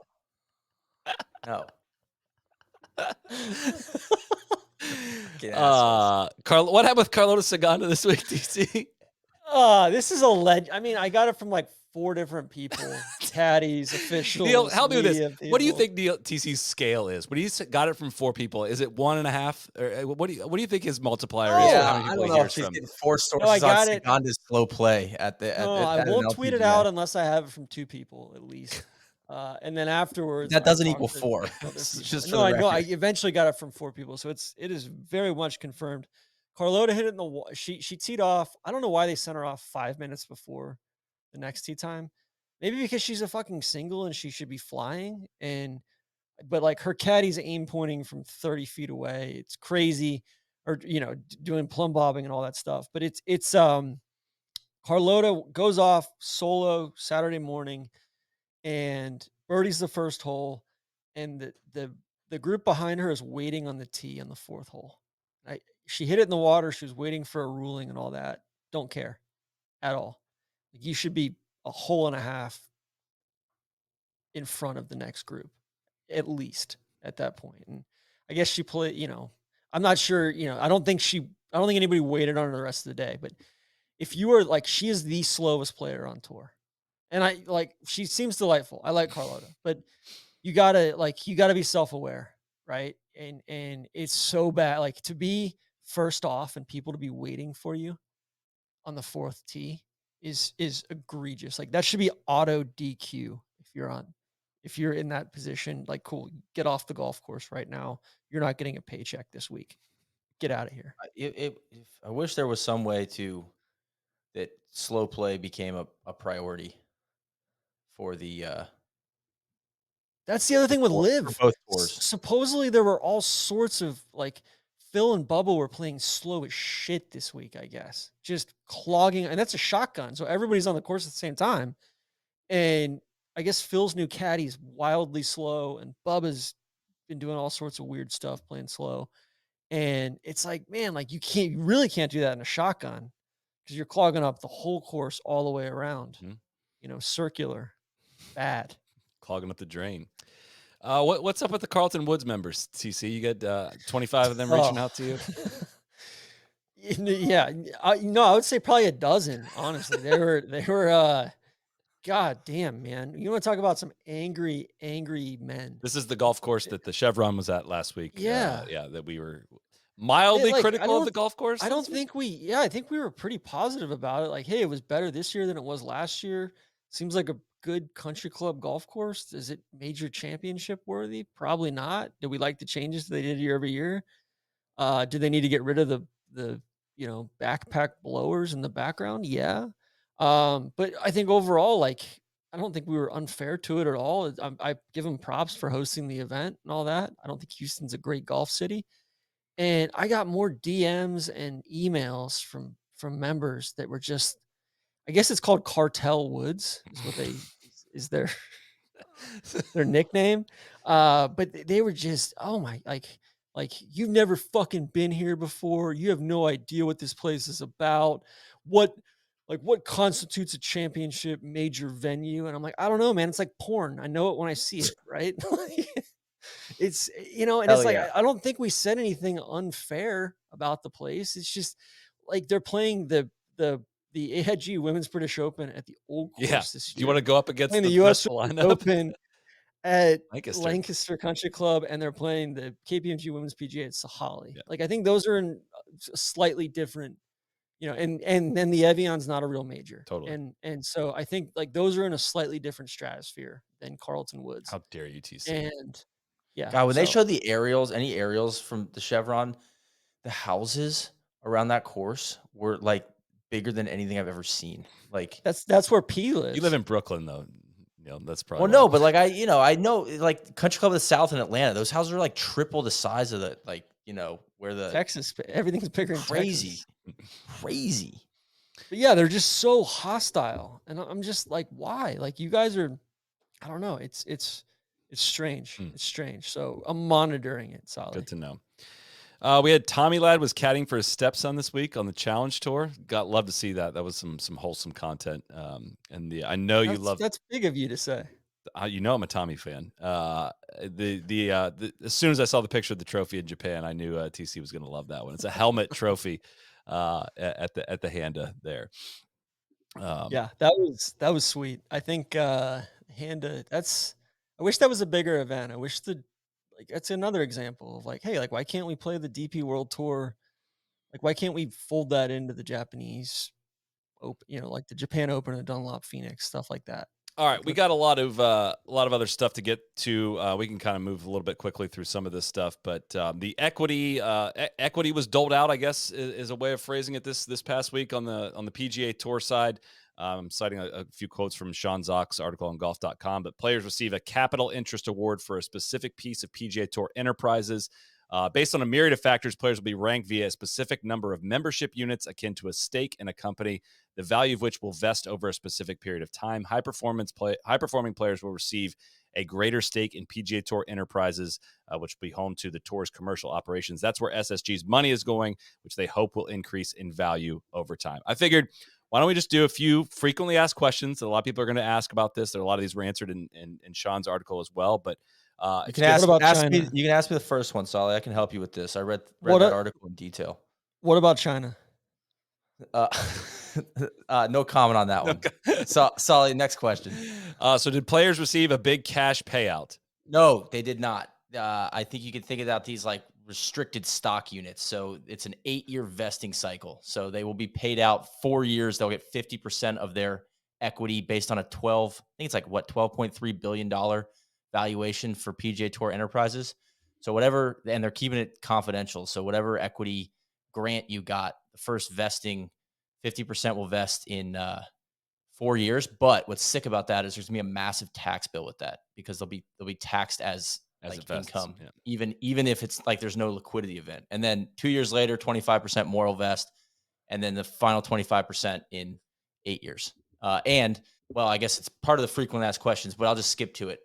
Well, what happens to Ludwig and all the guys that didn't get equity right now? Or there's going to be $100 million every year up for grabs to 20 guys. So I'm guessing that like a guy like Scotty Scheffler or Ludwig, whoever balled out, this is basically like the new PIP. It kind of feels like, where they'll just be able to like cut, kind of like they do at a company like Google. They'll be like, oh, well, you had a great year. You exceeded expectations. Here's some more golden handcuffs to keep you around. Neil, congrats on the dividend. Thank you. Recently too. That was big news. Huge. Last week. So I'll ask you the next one. Why did past accomplishments get weighed so heavily? Well, so this is a initial offering, or this initial equity round. There are, like, as you mentioned, I think you did 4 frequently asked questions in advance there, but that was impressive. But there will be future initial. If you keep playing good golf, you're going to keep gaining equity in PGA Tour enterprises. But this was a lot of like right place, right time for a lot of guys. You've accomplished this and you're still playing on the PGA Tour and you're one of these 36 guys. You're going to get It's pretty darn big payouts. Tiger's was 100 million, Rory's was 50, JT and Jordan were 30. But this was not like just boys club, you get this much, you get this much. It was weighted based on how many times you've played 15 events, how many times you've, won majors or big events, which I think they probably count players as a major in that as well. So JT's got 3 of those, Speed's got 3 of those. That's kind of the genesis, or how it all is getting started in this initial round. 750 million, I think, going out, if I have that right, in this to that group 1 which was I think 80% of the total. Yeah. So big time players. It's crazy to me that the number of people who equate equity with a cash payment. Yeah, and it's all it's not. Yeah, but there's some real hazy stuff here for me of like, okay, so it's all based on this $12 billion valuation. I kind of did some, like, I was like, all right, well, what are the other leagues worth? I think NFL, this is all very rough, but it would be like 140 billion for like the NFL valuation. I think MLB is probably in the 75 billion range. If and you that includes the franchises or not? That's basically like taking the franchises and like multiplying their average value by 30 teams, right? So just to give you an idea, but there's a lot of liquidity. There's more liquidity events because there's units, like actual like franchises that trade hands, which like, so there's like liquidity events that happen. I don't know when is there going to be any chance for these guys to cash out is the question. And it's crucial that 12 billion number keeps going up. Right. And ratings are down. So it's like, I guess it's logical to think that every other sports league, live rights, everything is going up. So like the PGA Tour should track like with that. But can I take that? It is all a little bit like kind of trust us, like this will pay out in 8 years. But it's also trust yourself, because like now, if you're Justin Thomas, if you're Jordan Spieth, I would imagine the largest stake you hold in any one company or organization is your stake in PGA Tour Enterprises. And you and the guy next to you and the guy next to you and the guy next to you are all in charge of driving the value of this thing. So you have some skin in the game, right? And when it becomes the tour is coming to you to ask you for something, it's just a different decision tree now of like, hey, is this going to help the entertainment value of my sport? And a huge part of what PGA Tour Enterprise is going to do, from what I gather, is like buying up golf stuff, like just events, buying up properties, buying up blah, blah, blah. It's going to be a massive golf company more than it is just a PGA Tour 501c6 traveling golf, competitive golf circuit. So, and all these guys are going to have a stake in that and be able to, it's the part where it gets more complicated, but use their fame, their leverage, their relationship with other sports owners and all that to help drive value in all these different properties that the PGA Tour Enterprises is going to own and manage and operate and all that. So it is like, why should you care about it is a question. And like, honestly, that's up to you. Like, I don't tell anyone to root for players or people's bank accounts. Like, that's not why you should care about it. I think the idea here is, all right, we all have this equity. None of it's vesting for 4 years. You're going to stick, if you want to, if you want any of this, you're going to need to stick around for 4 years. It's going to probably be worth more by the time that it does vest, in theory, from 12 billion up to whatever that might be. So Rory's 50 million might be worth 80 million by the time it vests, in 4 years, and you get 50% of that at that point. Like, it gets people rowing in the same direction. It prevents how LIV was so successful was just like kind of quartering off each individual person and being like, hey, right here is 50 million bucks.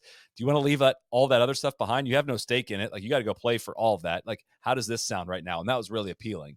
Now, when LIV comes dangling, in theory, when LIV comes dangling a bunch of money in front of you, it's maybe a different decision and these are the guys that have already decided to stay. So maybe it's not a different decision, but financially, it's a different conversation when that starts, in theory, with this equity. So, yeah, I think it's an interesting case too with the valuation of, like, you don't want it to be too high, but you want it to be high enough to where you can get a proper amount of money from SGS. And so I think there's this whole myth that SGS is pumping this money in and it's going straight to the SSG, players, just to right, or SSG, yeah.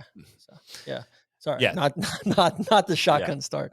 But yeah, it's kind of one of those things where if these players are acting like owners, and SSG as well, like, I think SSG right now is getting a look under the hood of the PGA Tour and how it's run and the people that work there. And there's a lot of dynamic, smart, strategic, smart, like, really good people that work there. And then there's a lot of not. There's a lot of fat, and there's a lot of like really bad shit. And I think that it's going to be really interesting over the next 12 to 24 months how that kind of evolves and how they trim the fat. And I think a lot of that plays into, if you look at like the tournaments as franchises, right? Of like the value of the PGA Tour is predicated upon, you know, like the strength of the Waste Management Phoenix Open and the Torrey Pines event and the Tour Championship and all that stuff. It's like, all right, well, you know what? A, we don't own any of that shit right now, or most of it right now. Like, so they're bringing more of that under championship management. And then B, we don't own or operate any of the strongest field, you know, the majors, the Ryder Cup, that sort of thing. So bringing that stuff in-house, or I think the next step is they're gonna start holding the majors hostage for larger payments that don't just go to the purse, that go to the organization as well. Like, all right, you want our players, give us $100 million this year.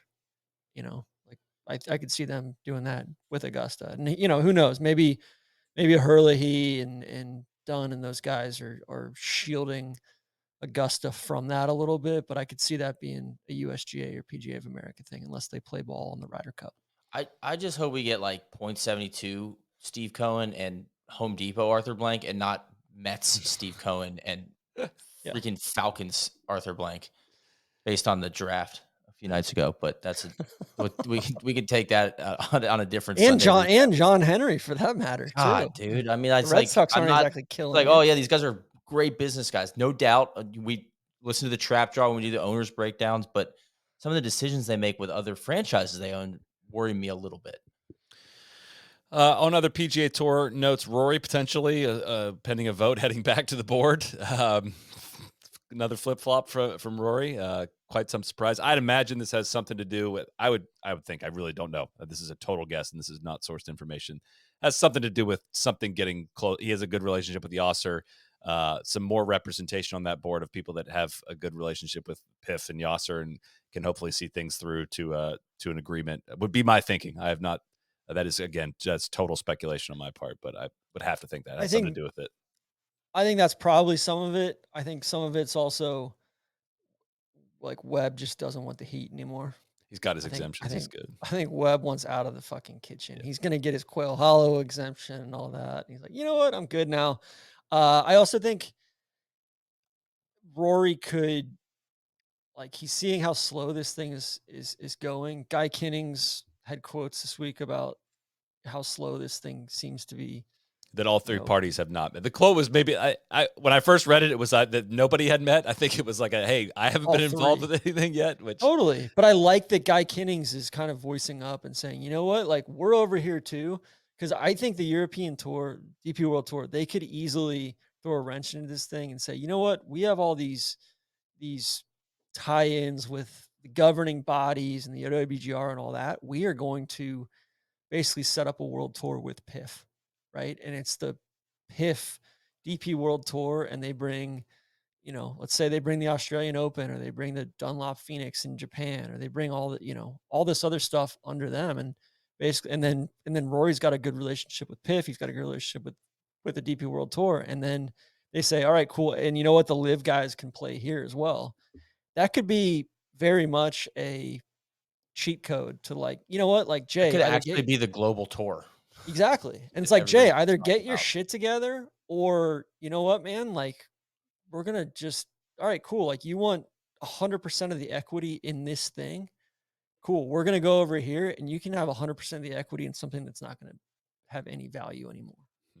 You know? And so we'll see. I don't know. I think Guy Kinnings is, I would take Guy Kinnings in a battle over Jay any day of the week. Law degree, former agent, knows where the bodies are buried, has seen Jay misplay this for the last 5 years. Bring it on, baby. We shall see. There were two glorious NBC takedowns this week. First of which from Dave Shedlowski at Golf Digest was a fantastic article about just highlighting they don't have a color a color announcer announced yet for the U.S. Open, which is not very far away. And it just proceeds to just tear down the so-called leaders involved in this one by one. Said sometime Sam in early March, Sam Flood, the executive producer and president of production at NBC Sports, told a few colleagues he needed to shake up the network's golf coverage. Undoubtedly, eyes must have been rolling because the last thing NBC's golf production needed was for Flood to shake things up further. And on cost-cutting maneuvers, one staffer joked that pretty soon we're going to be just doing artist renditions of coverage as opposed to showing actual shots with a camera. Dave's request to interview Flood were denied, and Tommy Roy via text took a pass on answering any personnel questions. Did he take a pass on answering other questions? I don't know. That's a good question. Tom Roy, not Tommy. Tom. It said, yeah, having gone through all the trial and error for rotating in all these announcers, I said, and don't even ask how those PGA Tour events felt about their involuntary involvement in the experiments. Sources at the network say NBC is no closer to finding a successor to Azinger. The clock is ticking. U.S. Open at Pinehurst 2 begins on June 13. Fast approaches. Imagine CBS Sports officials telling Masters chairman Fred Ridley 7 weeks out that they'll get back to him on who's in their broadcast lineup. Man, Sam Flood must be so sick. nervous this week he can't even spit, man. And then they hit him with the current deal in which Fox still pays 30% expires in 2025. The exclusive negotiating period between the USGA and Comcast begins later this year, and then is thrown open in 25 if the sides can't come to an agreement. Golf viewers would be right to ask how much Flood even cares. I guess Flood was the mastermind behind Jack Collinsworth and the Clapper being on NBC broadcast. Apparently, he's celebrated for his innovations in hockey broadcasting. He's the guy that put the guy down on the ice between the penalty boxes, and he's done some good things in hockey. Was what I read in his bio.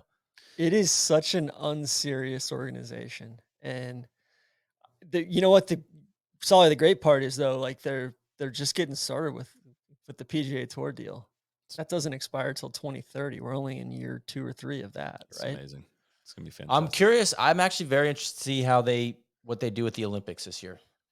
Aunt Molly. I know, and whether the cost cutting expands. I mean, because outside of the Clapper and pregame stuff, Sunday Night Football is still like, I think, a fantastic product once the game starts. Yeah, Coach Dungy, Rodney, Jack, Chris Sims. We can take all them out of it. Once Chirico. That's what I mean. That's why I prefaced it. I'm saying their personnel choices have been like kind of clueless. But the old guard that's still in there when the game starts, I think, is really, really strong.